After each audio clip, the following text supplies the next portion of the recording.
और अब बात संघ की एक बहुत बड़ी बैठक की और इस बड़ी बैठक में एक बड़े स्टेटमेंट की। दरअसल राष्ट्रीय स्वयंसेवक संघ और बीजेपी के बीच और तमाम जो समवैचारिक संगठन हैं उनके बीच बेहतर समन्वय बनाने के उद्देश्य से 3 दिवसीय समागम का आयोजन किया गया।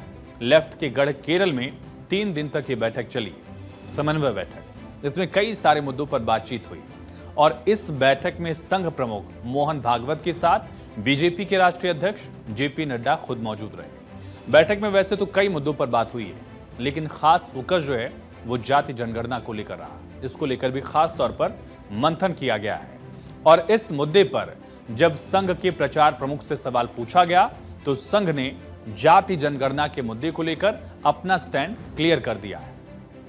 कहा गया कि जाति बहुत ही संवेदनशील मुद्दा है, जाति जनगणना को लेकर राजनीति न की जाए, कास्ट सेंसस को सियासी हथियार न बनाया जाए। जाति जनगणना हो लेकिन इसको पॉलिटिकल माइलेज के लिए यूज न किया जाए, जन कल्याण के लिए जाति जनगणना हो, यानी जो पॉलिसी मेकिंग है उसके लिए इसकी जरूरत है। सरकार को संख्या की जरूरत हो तो इसका हमारा समर्थन भी, एक तरह से समर्थन दिया गया आरएसएस की तरफ से। सुनिए। Definitely for all welfare activities addressing to the particular community or caste which is lagging behind, and so which is the special attention is needed to some communities and caste. So for that, if sometime government needs the numbers, it is a very well practiced. So government needs the numbers, it takes, earlier also it has taken, so it can take it, no problem. But it should be only to address the welfare of those communities and caste. It should not be used as a political tool for electioneering. And so we put the caution line for everyone. तो हाल के दिनों में जब जातिगत जनगणना की मांग जोर पकड़ रही है तो संघ से भी ये सवाल पूछा गया। हालांकि संघ जाति विहीन समाज की बात कहते हुए एक तरीके से इस मुद्दे पर उदासीन रहा, न तो उसका समर्थन न ही विरोध। हालांकि पिछले कुछ दिनों से देखा जाए तो विपक्ष जाति जनगणना को बतौर टूल प्रयोग कर रहा है, एक सियासी हथियार की तरह यूज कर रहा है।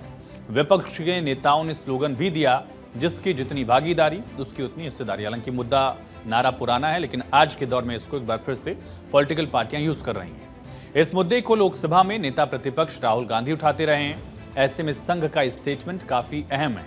संघ ने जातिगत जनगणना की बात कही है, लेकिन राजनीति नहीं करने की बात भी कही।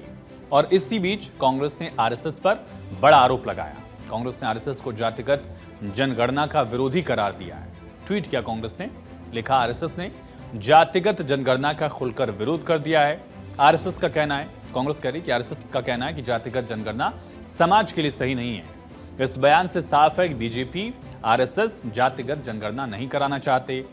कांग्रेस कहती है कि वो दलितों, पिछड़ों और आदिवासियों को उनका हक नहीं देना चाहते, लेकिन लिख कर रखिए जातिगत जनगणना होगी और कांग्रेस ये कराएगी। एक तरह से कांग्रेस ने वादा भी किया, आरएसएस और बीजेपी पर सवाल भी उठाए। कांग्रेस का ट्वीट और संघ के स्टेटमेंट में हालांकि जमीन आसमान का अंतर है। कैसे ही समझिए, संघ चाहता है कि जातिगत जनगणना हो। संघ ने जातिगत जनगणना का विरोध नहीं किया, लेकिन संघ ने कहा कि इसे पॉलिटिकल टूल नहीं बनाया जाना चाहिए।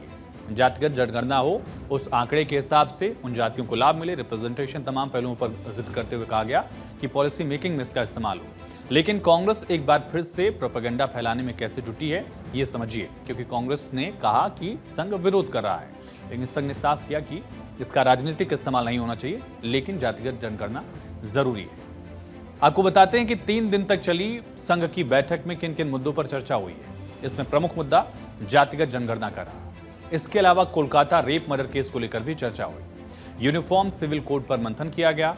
बांग्लादेश में हिंदुओं के हालात पर भी यहां बातचीत की गई है। वक्फ मसले पर चर्चा हुई है।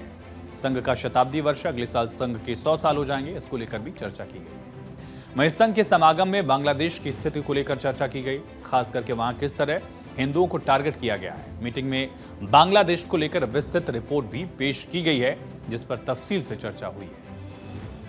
Detailed report was presented by different organizations, and of course everybody, it is a very sensitive issue. Everybody is worried about the Hindus and other minorities in Bangladesh, and so of course government is also asked by different organizations with their delegations and statements that our government should talk to the Bangladesh government and so that they ensure the safety of Hindus and other minorities in Bangladesh.